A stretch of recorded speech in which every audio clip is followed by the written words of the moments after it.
Denise Roche. Thank you, Mr. Speaker. Tēnā koe ki te whare, tēnā koutou katoa. I've got some concerns about this key bank's government. I've got some worries about a government that maintains its majority in the House by relying on a legal technicality. I've taken a really close look at the Local Electoral Act, and it does say in Part 134, subsection 2, that deals with false returns, that every candidate commits an offence if they file a false return or a return that have no intention. Let me try again. Every candidate commits an offence if they return a false return unless they can prove that A, they have no intention to misstate or conceal the facts, intention, or B, that they took all reasonable steps to ensure that the information was accurate.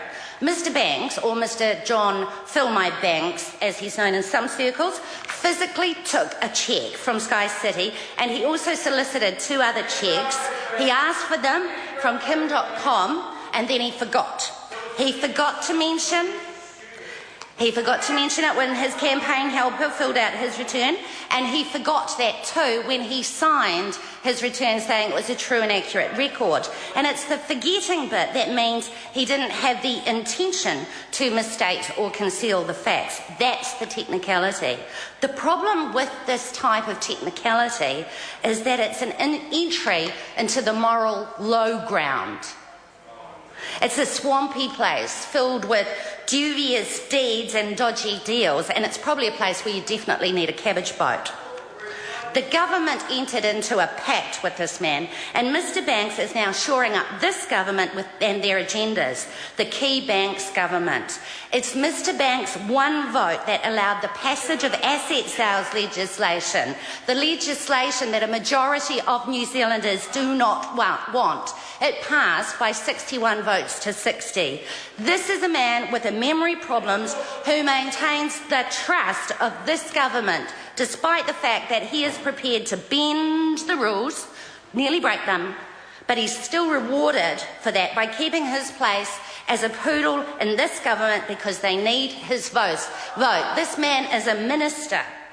The Prime Minister has said that the Local Electoral Act, is an ass. I thought the government and the Prime Minister could create the law. We can blame the law, or the Prime Minister could hold his ministers to account and demand the type of ethical and moral behaviour that the New Zealand public deserve. This government should sack Mr. Banks. Every parent knows that bad behaviour should not be rewarded, and that's what this government is doing. It's not the law that's just the only thing that's an ass. As it happens, this government can do something about the law. Helpfully, and I tried to table it earlier, I have a bill in the ballot, the Local Electoral Finance Act, which brings local government election spendings and declarations about donations more into line with central government election finance rules.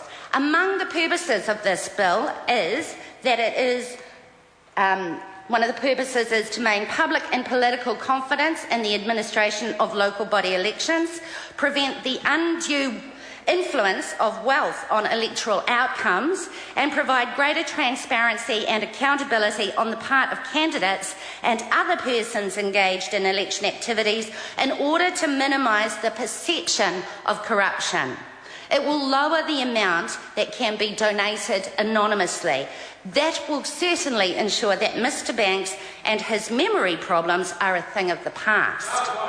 The government needs to urgently adopt this bill and support its passage through the House, and I'm looking forward to your support too, Mr. Mallard. We need to up our game. No wonder the numbers of people turning out to vote in central government and local government elections is dropping. Mr. Banks' dubious actions cast aspersions on all politicians. We're all seen as untrustworthy, and certainly a government, the Keys Banks government, that relies on that one vote from Mr. Banks to pass legislation, that's seen as untrustworthy too. You know, my mum had a saying, she said that she never lied. She never lied, but sometimes she would evade the truth. The Honourable Dr. Peter Sharples.